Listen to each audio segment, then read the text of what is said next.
Hello and welcome back to our U.S. History series here on Cerebri Learning.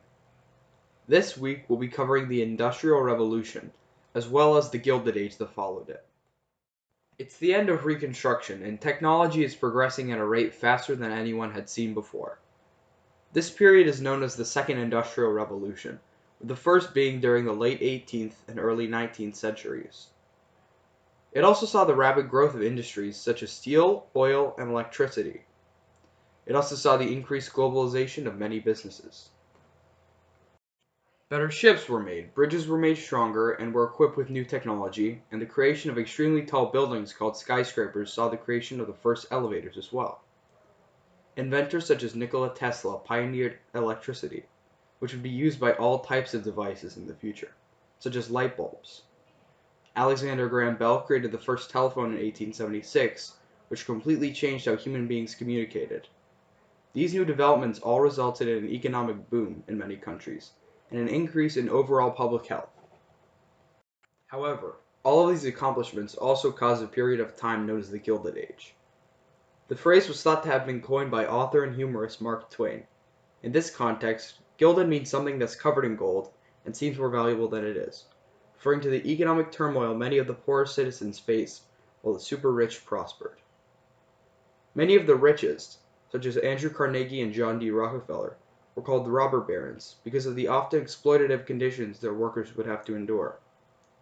This time saw the ascension of many monopolies, or businesses with no competition. The Industrial Revolution created an even bigger gap, with many workers having to work long hours for little pay. Child labor was also common. The philosophy of social Darwinism was also developed, based on the scientific principle of evolution, which said that the fittest people are the most successful, while the weakest are the poorest. This ideology is highly controversial today. It is seen as justification for their terrible practices. Many journalists tried to expose these goings-ons and stop corruption. They were known as muckrakers. This period also saw increased hostility towards immigrants, who frequently came from Jewish, Catholic, or Orthodox backgrounds. As a result of these factors, workers formed unions to negotiate. They received more protections during this time, as well as increased membership. There were also an increased number of strikes, especially among railroad workers. This period also saw a growing number of African Americans moving north in search of jobs. In addition, growing numbers of people from Asia, especially China, moved to states like California, and often opened stores or worked on the new railroads. They faced discrimination when they arrived, and in 1882 the Chinese Exclusion Act was passed into law, which banned immigration from China. It wasn't even repealed until the 1940s. However, there were some rich people who gave back. One of these was Jane Addams, who established the Hull House. This welcomed immigrants of all religions who were struggling, and gave them food and a place to live. The Gilded Age is widely considered to have ended in 1893, which was the year in which a major economic depression hit. So what were the effects? Well, the bad conditions created by the Gilded Age led to the Progressive Movement, which sought to reform many aspects of American society. It also saw new inventions that would play big roles in upcoming wars.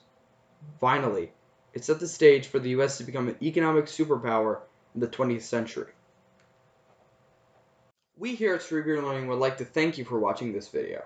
And if you like this, please check out some of our other content like our physics series. Make sure to like and subscribe if you enjoyed this video, and also be on the lookout for future series. The next video will be on the Spanish-American War, as well as early US imperialism.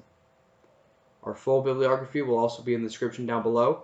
We've also included some other useful resources for those of you who'd like to learn more.